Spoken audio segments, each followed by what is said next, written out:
Hi everyone, welcome.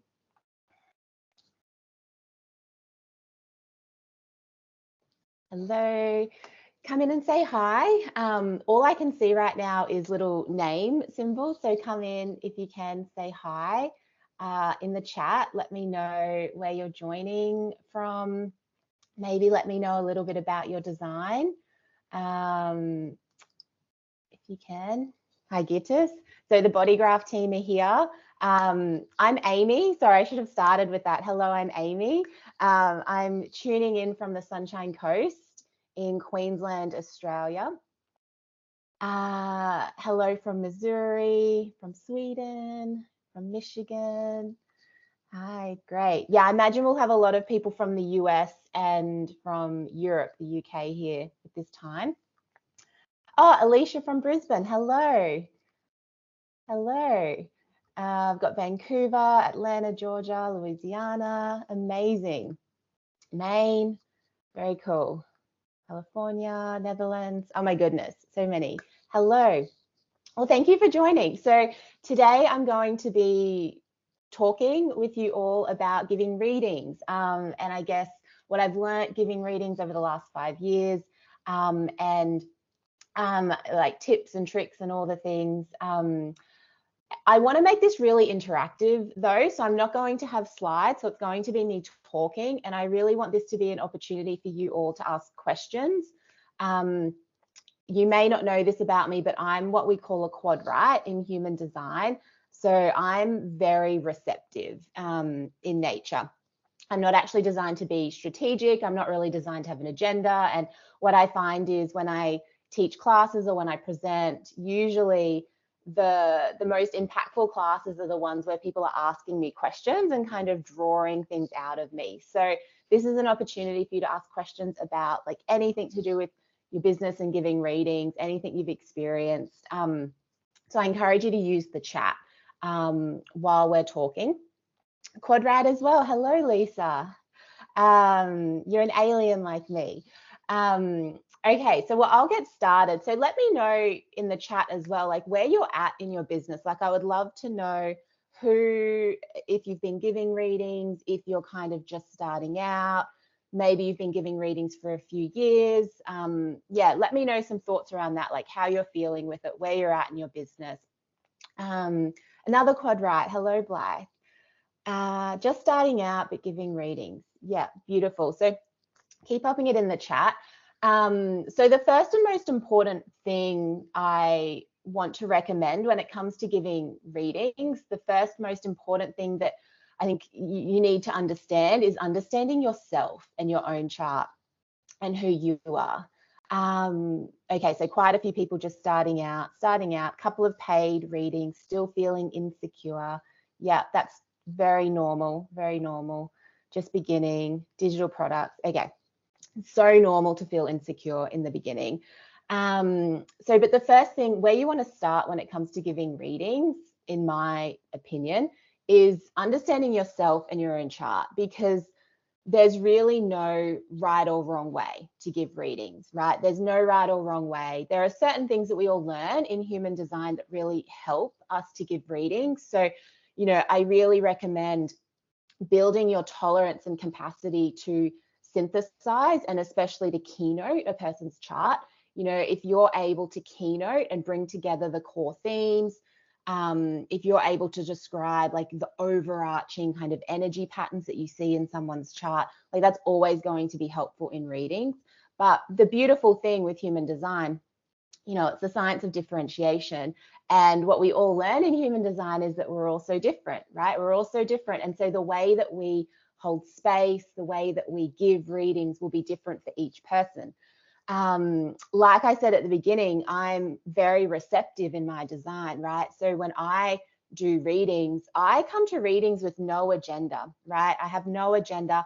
I always start my readings by saying to people, I'm receptive, please ask questions. I'm very non-linear, right? That's what happens when you're a quad, right? Like there's nothing linear about the way my brain functions, and I can be talking about one thing and the next thing I'm pulling in something else that, you know, maybe doesn't seem relevant, but to me it is.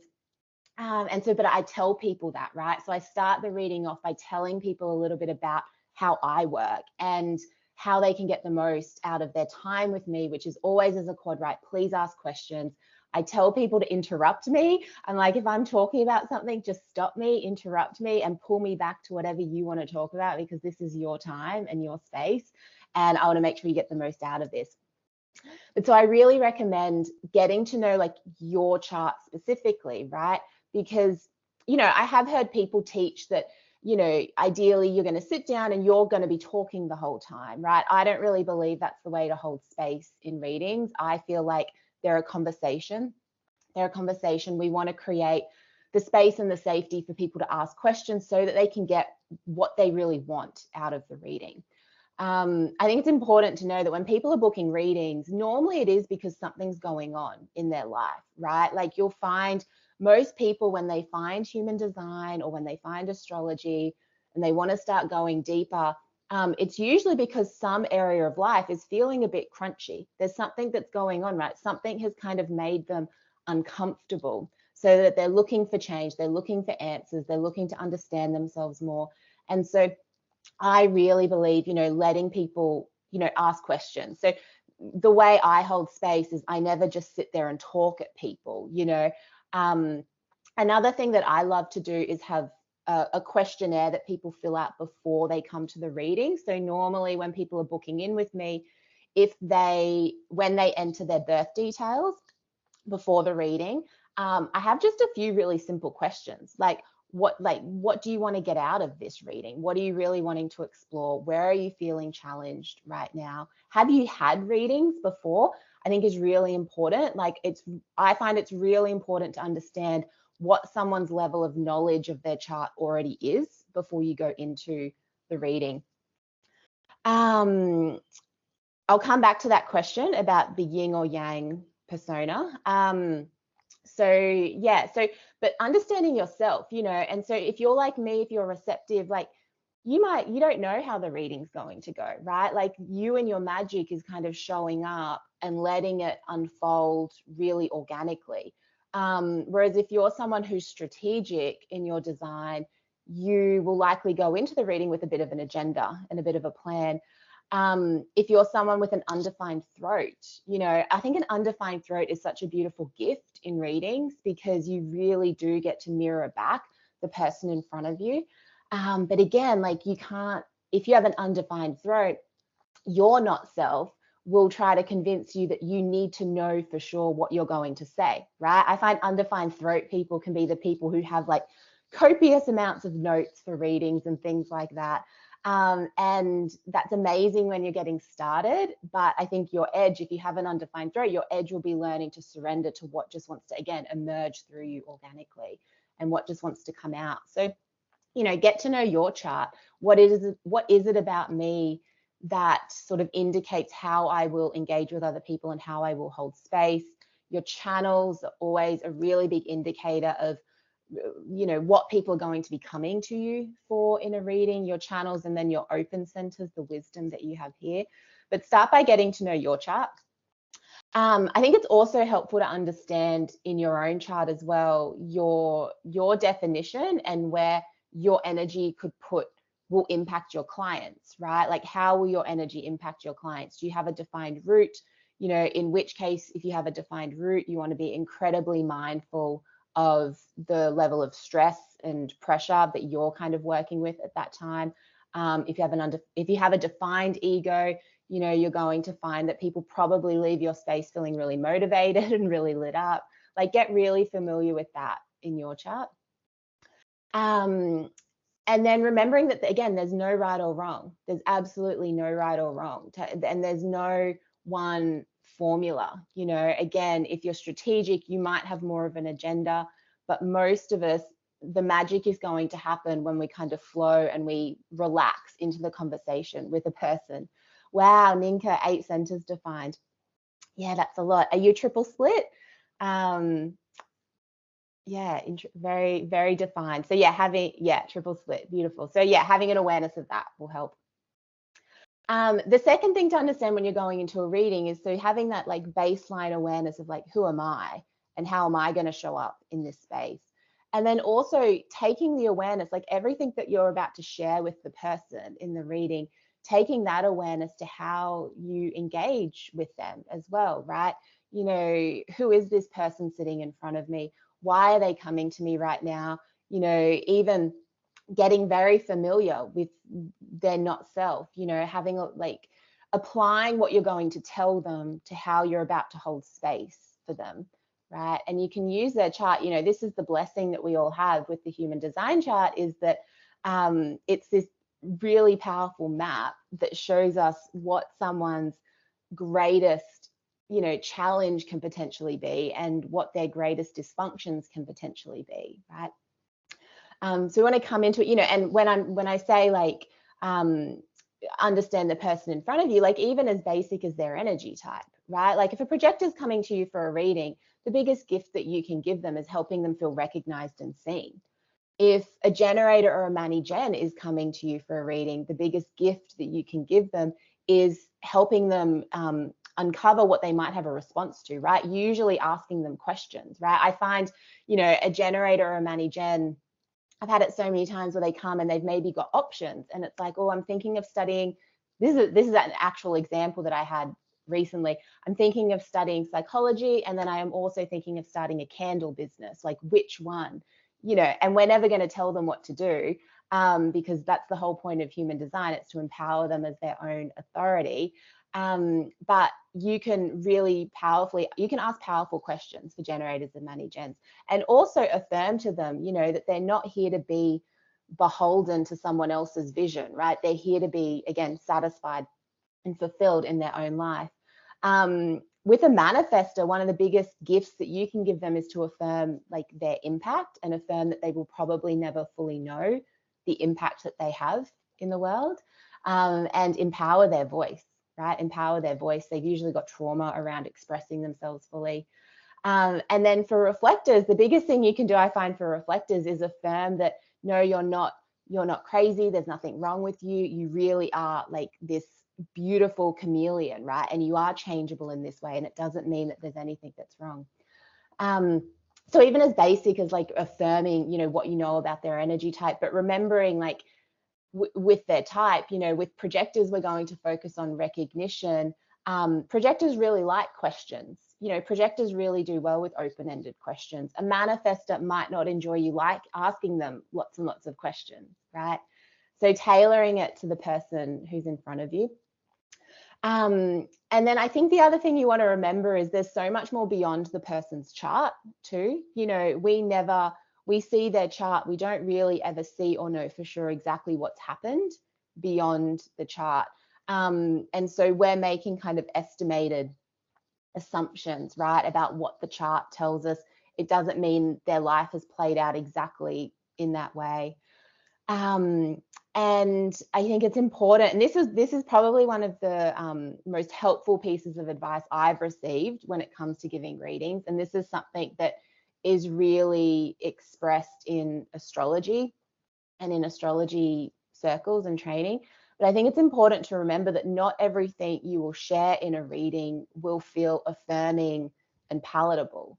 I think there can be a little bit of a tendency in the human design space to really want people to come out feeling incredibly affirmed. And the thing is, when people are not self, when they're living out their not self, sometimes when you describe that dysfunction and you describe potentially true self traits, whatever it might be, it can feel really activating for people sometimes, you know, really activating. And I think it's important to know that that doesn't mean that what you're saying is wrong. You're actually there fulfilling a really important role of bringing awareness to a pattern, right? You're there to bring awareness to a pattern, and just you kind of talking about something, right?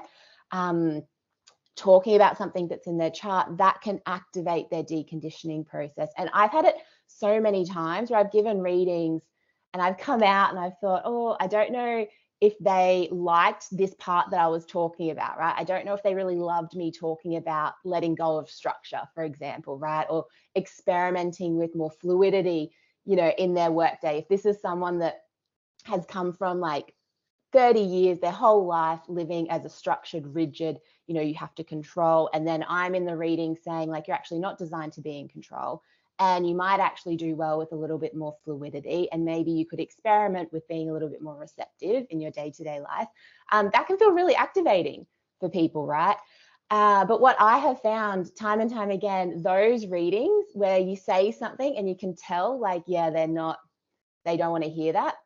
They're the people who come back like 12 months, 2 years later. Like I still get emails from people every now and again. They're usually the people who come back and will say like, that really didn't land for me. And I really didn't like that. But now, like it's changed everything for me, right? And so sometimes, well, not sometimes, typically what I find is the piece that can feel the most activating for people, the piece that they want to resist, the piece that their not self wants to resist. Like you're just there to plant the seeds, right? It's then up to them to go away and decondition. But those pieces can usually be like their biggest growth edge. And often that can be one of the things that with time really helps them see the truth in the system, in human design, right? Because they've had this like change of perspective and they've gone from living one way to getting to experience the opposite. So yeah, please, you know, I hope that that's helpful. That's something that has been really helpful for me to remember. It's that not everything will feel palatable to people and not everything will feel affirming. A lot of it will feel affirming. You know, most people when they find out their type, even their authority, it can be like, oh, I always had this sense I was different, or yeah, I kind of knew this about myself. But some of those big, gnarly, not self behaviors, right? If you've got someone like undefined ego, they've been trying to control everything. They've been praised and celebrated for controlling things their whole life, but they're exhausted, they're burnt out. You know, that can be really confronting for them, for you to be saying like, no, well, you actually aren't designed to be in control.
Session booked for a new user what would you look at covering in that reading?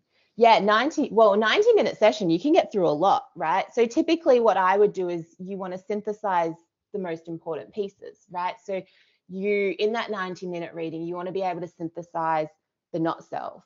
You know, what's the not self? What is the primary conditioning force? How might that mishmash of dysfunction be playing out? What do I, you know, and again, I'm very intuitive, quad right.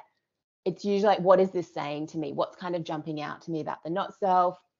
I would be definitely synthesizing the true self. And then it depends, right? And this is, for me, it would depend on the conversation. What do they want to look at? You know, so this is why I normally have people answer questions so that I know, you know, if they want to talk about business, there might be particular planetary placements, there might be particular centers that I'm looking at. If they want to talk about messaging, if they want to talk about relationships, you know, so I would, again, I don't think there's any right or wrong, but I think the most important thing will be being able to synthesize the not self and synthesize the true self. And again, if it's 90 minutes, you know, you want to gauge where are they in their education journey before coming. Like, I love for people to, it's why the reports are so great, and everything you guys can do with the Bodygraph charts platform is so great, because if people can have a report first, it means that in the reading you can go so much deeper and you're not having to talk about some of the really baseline things, right? Because people can find it, people can Google a lot of that stuff, right? The foundational things people can Google, they're coming to you for you to synthesize it and bring it all together and like give them a bit of a story about, well, what does this look like for me, and how do all these parts work together, right? What does it mean to be you know, a manifesting generator with a certain profile? Like, how do these things work together? What does it mean to have an undefined ego and an undefined ajna center, right? Like, how might those two centers work together? So I would be, in 90 minutes, I think you can cover a lot, but I would be focusing on like, how can I bring things together that they're not just going to be able to Google, and yeah, giving people foundation info before is really helpful. Think unconscious defined sacral, it's not easy. No, it's not easy. I do recorded mini readings only, but have a hard time with what to offer them next. Any suggestions on next steps after doing a reading? Yeah, so I think this is where it'd be interesting to understand, like, what is it about you that people are coming for? I'm a really big believer in, like, people are coming to you for you. You know, there's so many people in the human design space right now, and it's the same with astrology. There are so many astrologers. Even though you might think people are coming to you for the system, you know, you might think they're coming for that. They're actually coming for you. There's something about you. There's something about your energy. There's something about your experience that connects with them. So what is it about you that people are coming for? And I would love to recommend, like, maybe dipping your toes into some kind of specialized reading. You know, like, if people come and they get a mini reading for you and you've covered all of those bases and you know, okay, they can come away from this and they're going to nail type, strategy, and authority, or whatever it might be, and some of the key pieces of their chart, then could you offer some kind of a specialized reading that relates to you, the person, your journey? And maybe even like the other education study systems that you have outside of human design as well. I also think like group experiences can be really interesting. I've seen people have a lot of success offering like almost like group coaching, where you take people on a journey of going through each center, right? And it's because when you do a group, you know, I think having that time, say if it was like 9 weeks or something, and then people get the time to really integrate, they get time to ask questions, they're meeting other people who are interested in human design, like things like that can work really well as well. What's your approach and how can we work and integrate both human design and cosmic design? I don't know what cosmic design is, but integrate both human design and cosmic design in our lives. Yeah, let me know what cosmic design is. I'm using genetic matrix for readings, but in there the chart changes according to tropical or sidereal zodiac selection. So this really made me confused. I know HD is based on tropical zodiac, but I also see relatable chart info from Siderial for myself too. I don't know how to proceed with clients about this. What would you suggest? So this might be controversial opinion. I'm a 1762. I use tropical because that was specifically what was conveyed by the voice when the information came through. It was specifically based on tropical calculations. And the main difference between sidereal and tropical chart calculations is that sidereal is based on these placements of fixed stars. Tropical calculations are more based on in astrology you would say the seasons and cycles of the earth, but what I now believe it's the placement of the neutrino streams. So I always just do tropical, and because I don't want to confuse people, but again, it's up to you, right? I think if you're finding interest, again, there's no right or wrong, you're your own authority. If you're finding interest in the sidereal chart, you could explore that. But I mean, I wouldn't share that with clients unless I'm a first line, I'm a 5-1, right? So I would never share the sidereal chart with clients unless I'd gone to the depths of that knowledge and I had proven to myself that that was real and true, right? Which I have never done. So I personally stick with tropical. As a strength trainer, I want to use it to determine yin or yang personas. Is that very difficult? Yeah, so there's so much in the chart that speaks to that. It's definitely not as clear cut as someone is yin or yang. You might be really interested in exploring like PHS, that, you know, the primary health system. Like that could be an interesting area for you to understand, like how someone's brain works, how their body works. Yeah, but again, it's still not as simple as like yin and yang. Some people, it's like a spectrum, you know, and then there's different things in the chart that indicate that. So yeah, I would explore PHS potentially. People come to me and they often have the same astrology, numerology, or HD the same as I do. Yeah, or they're having the same life experience I've been through. Yeah, I love that. And that's the same for me. And again, I think that's why like people are attracted. There's something about you, right? It's not the system, it's you that they're coming for. I also find I tend to get groups of people with the same thing going on in their chart. So I might have a week, like I've had weeks where I've done readings for all quad rights, you know, and then I've had weeks where I've done readings for all 3 5s, you know, or all Leo risings or something. Like it's actually really funny getting the groups of people, and it's always a really beautiful blessing, I think, because you get to really, you know, I feel like for your own data collection, it can be really helpful to have conversations with people with the same chart aspects, because you're kind of collecting data about that, like real life examples about that as well. You're welcome to join. Beautiful. Solar plexus, I can explain that to you through astrology. Cosmic human design based on true sidereal. Okay, yeah. So again, it kind of goes with the same thing. Like that's just not something. I stick with the tropical calculations. But again, if you're resonating with it, what I would say, like we have this debate in astrology, right? This is definitely something that we have in astrology. There's people who use tropical calculations. There's sidereal. There's actually so many different versions of sidereal too, which is something to be aware of. It's not just that there's one type of sidereal calculation, there's multiple you can choose from. And I'm pretty sure I've seen that in the genetic matrix settings. So even that, it's not as clear cut as there's one type of setting. What we do in astrology is, you know, some people use Vedic astrology, and we do this with house systems in astrology too. Some people use whole signs, some people use Placidus. Typically what we would suggest is like pick the one that resonates with you, right? And kind of be consistent with that with clients. Because again, it could create confusion if you're kind of bouncing between the two, or you're telling people they're a different energy type. True sidereal still just 30 degrees wide, and actual constellations are not the same size as each other. It's not any more accurate than tropical Placidus. It's just looking through a different window to get the same information. Yes, but it's based on fixed star calculations, because of, you know, in true sidereal, my sun is in Gemini. In tropical calculations, my sun is in Cancer. So with the placement of the signs in true sidereal changes slowly over time. I'm just getting started. What is the best way to start getting seen and getting out there?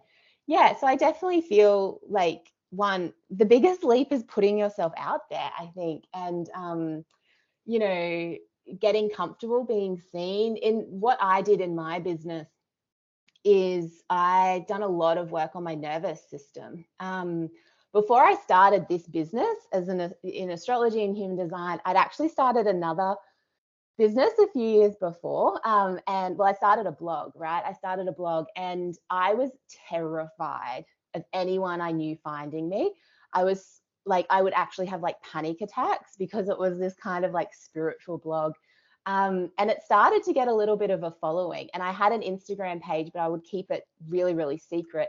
And one night, someone who I went to high school with found it and followed me, and I had a proper anxiety attack, breakdown, was losing it, and pretty much shut that blog down, right? And I realized then, I was like, hang on, I'm not comfortable being seen. You know, if I'm scared about this person I knew 10 years ago reading this, if I'm having this kind of a reaction, I need to kind of go away and do a lot of work on this.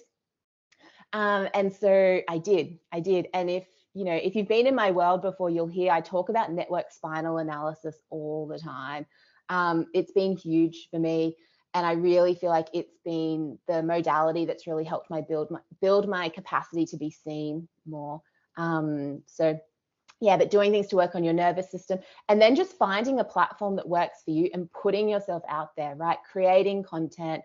Like, content is marketing, right? You almost need to put the bait out, right? Like you're fishing, you need to find some way of putting the bait out so you can start attracting in clients. And social media is such a great way to do that.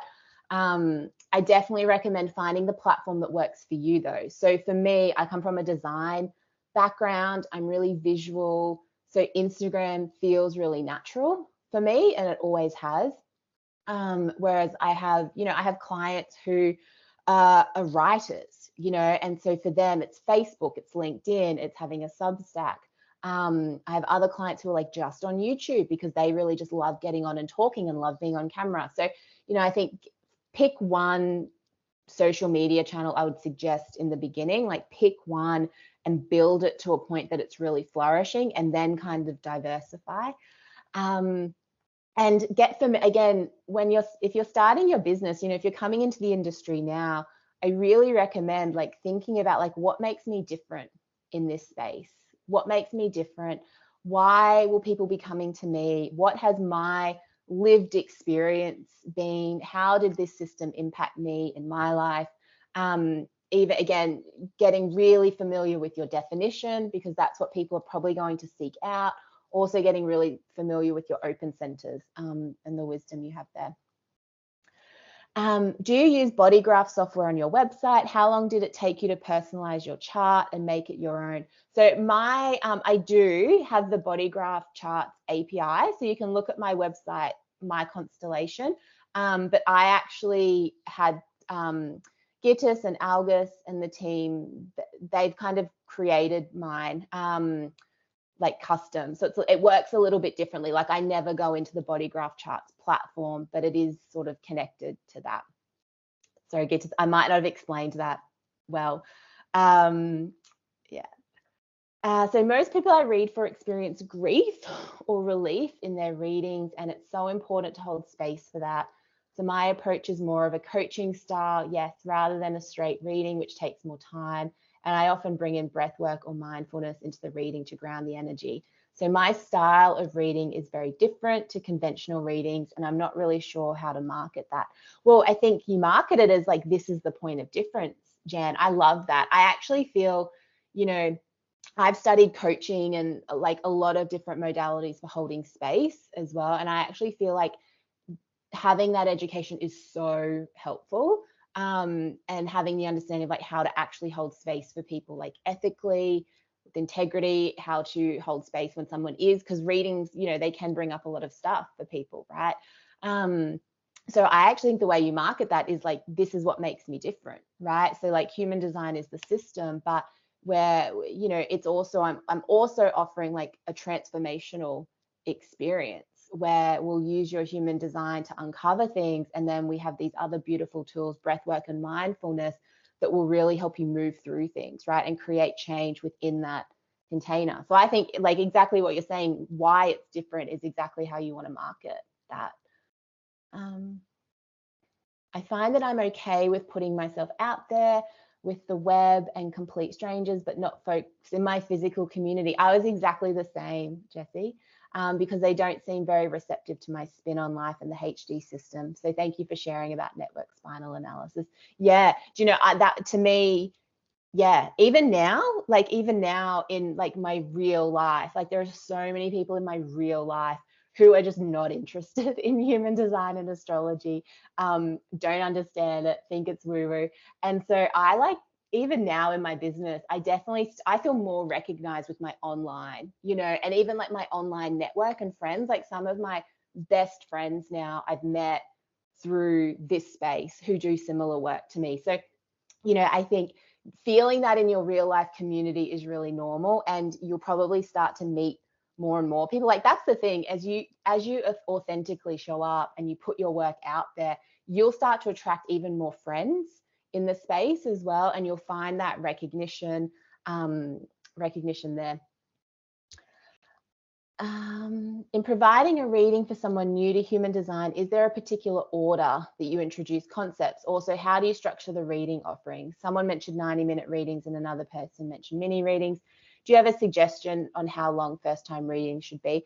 I think when you're learning, you know, when you're learning and starting out, doing like a 30-minute mini reading can be really helpful, because it kind of gives you this container of like, I'm going to synthesize the main points within this period of time, right? Like ideally, you know, if you're giving readings, you want to get to the point where you can synthesize the main concepts of people's charts in 2 or 3 sentences, you know. And so obviously there's a lot more to it, we can go a lot deeper, but being able to bring together some kind of like, yeah, weaving together the key concepts, like that's, you know, a really important part of being able to do readings. So I usually recommend people start with mini readings, but again, there's no right or wrong. Like, get to know your chart. Some people love to do pre-recorded readings too, you know, especially if you're someone who's a little bit strategic in your design.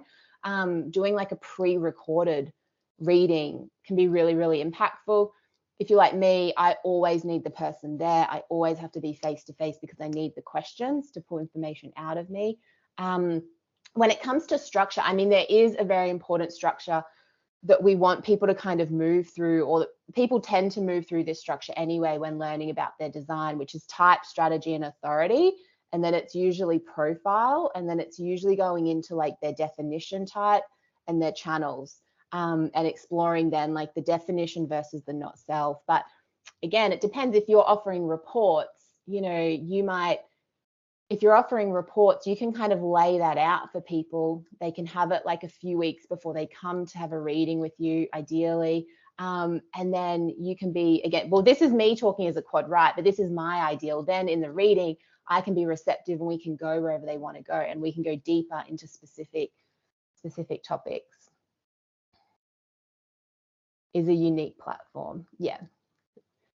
And yes. My website's my Constellation. Oh, thank you. Sorry, I'm really behind now in the chat. Thank you, guys. I find people resonate when I tell them I'm not here to teach them human design as a system, but to help them to make powerful personal changes based on their unique design. I love that, Jackie. I love that, because that's the point of human design, right? We're empowering people to be their own authorities and to liberate their true self, right, from all of that not self dysfunction.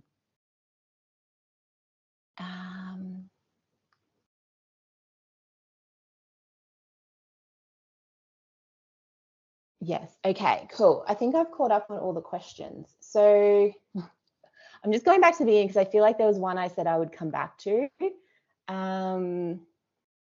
Yeah, the main thing I would love everyone to take away from this is, again, there's no right or wrong, right? And so in order to make reading sustainable for you, you know, I think it's important that, you create a structure around your readings that works with your chart, right? So like I said, if 30 minutes works for you, then that's perfect, right? If 90 minutes works for you, I started out doing 90 minutes, and to be honest, as a projector, it became way too much for me. And so now I tend to do 60 minutes or even 45 minutes, because I find I can, again, if people ask me questions beforehand, if I'm gathering that data before, on what they really want to get out of the reading, I can like laser focus in. But if you're offering some kind of like healing modality, you're doing breath work, like 90 minutes can be amazing. I have friends in the space who are projectors who do like 2 hour, 2.5 hour, like deep dive sessions, and they're bringing in all other things. So there's no right or wrong. Adjust it to what works for you, because that's the only thing that will be sustainable, is it has to work for you. And then remembering that, again, not everything's going to be palatable or affirming. I mentioned the yin and yang. Okay, thank you. Beautiful. I'm just going to see, the only other thing I had thought to talk about was pricing. Does anyone have questions around pricing, or how do you get the practice and start making money without shooting yourself in the foot? So, I think it's important in the beginning to practice as much as you can, and like when I started my business, I did a ton of readings for free in the beginning. And then honestly, I started out charging $20. Like the first paid readings I did, this is back in 2017. And they were just like friends of friends, because I'd maybe done the reading for a friend, and then they talked about it. And I remember at the time, like, I was just so grateful. Like, it feels like it definitely wasn't like equivalent for the exchange, right? But I wanted to get the practice, and so I think you really want to embrace the student beginner phase, and for me, I still felt so successful, right? I felt so successful, and I was just excited that people were interested. And so I don't know, I feel like the pricing is important in the beginning, not to overprice yourself. But then once you've got enough practice, once you feel quite confident in what you're doing, it's important that you are pricing. Ideally, your pricing should evoke your success theme, right? So if you're a projector, your pricing should make you feel successful. If you're a generator or a mani-gen, you should come out of readings feeling satisfied. And if you don't, if you're frustrated, it could be a sign that you're undercharging. So think about like your emotional themes, your theme, and you want your pricing to kind of evoke that, but also you don't want to overprice yourself.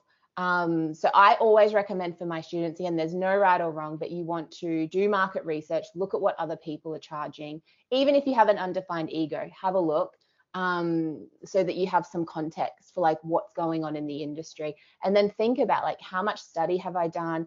How much actual real life experience have I done? How masterful am I in this? And also know like pricing isn't fixed. You'll continue to increase your pricing as you go. Like in the beginning, once I started getting busy in my business, I think I was increasing my pricing every 3 months or something, like going from like, by that point, I think maybe I was charging like $80 for a reading. And then I remember I was charging $120 and then $160 and then $200. And it was increasing as I felt like I was getting more experience and as I felt more confident in charging that. But yeah, what you can, and again, this is why the reports are also so great, because as you're increasing your pricing for readings, what you'll find is the reports actually become more important, because it's really helpful to have something that is more of an entry level, right? So as you build your expertise and maybe you're charging $300, $400, $500 for a reading, having something that's under $100, if you do your reports at that price point, is so good. Oh, I just got a notification. Okay. And sorry, it's doing something funny. It looked like it ended and then restarted. Jamie, could you speak on the highlights of your course and how you synthesize astrology with human design? Yes. So I'm about to release some free classes, Jamie. So if you're on my Instagram, I'll be releasing them this week. But For me, I mean, there's so much to it, right? Like, so we teach this in a 60-hour program, but really it's about seeing it's so much pattern recognition is what I teach, pattern recognition. So what we're doing is we're looking at what do we see in the human design chart. I mean, for me, everything is centered around the human design chart first. Like, for me, that's the foundation. And then the way I work is I'm then pulling information from the astro chart as well, that either maybe it affirms things, maybe it feels a bit contradictory, maybe it adds a little bit more nuance. So for example, one of the classes I'm going to release this week is how to synthesize energy type with sun, moon, and rising. Yeah, but and this is the thing, the way that I teach it too, is that's how I do it, you know. So essentially in the course, I'm teaching like what's overlapping, what blends together, what synthesizes really nicely, but then you're going to kind of convey it in the way that's true for you. So yeah, but look out for those classes. They'll be there's too much for me to probably explain. Yeah.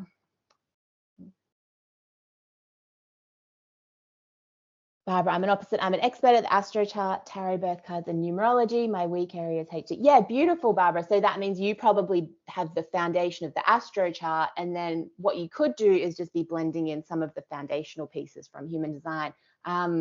And to be honest, that's how I started in my business too, because I'd come from astrology first. So I actually, when I started doing readings, they were astrology readings, and I would be kind of weaving in like type, strategy, authority, profile, definition, like all of those things. And gradually over time, it just flipped for me. But again, yeah, I love that. No right or wrong. Beautiful. Cool. So do we have any other questions?